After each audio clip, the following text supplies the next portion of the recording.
3வது மாடியில் ரூஃபிங் பண்ணியிருக்கோம். இதோட அளவு பார்த்தீங்கன்னா 20க்கு 20. அப்படியே வந்து அந்த ரூஃபிங் ஷீட் மேலே படி ரூமும் செஞ்சுருக்கோம்.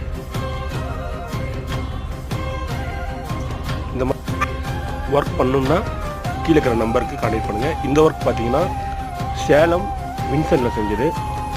நாங்கள் சேலம் ஃபுல்லாக ஒர்க் பண்ணி தரோம். Gate, grill, roofing, welding, painting, demolish, core cutting எல்லாமே செஞ்சு தரோம்.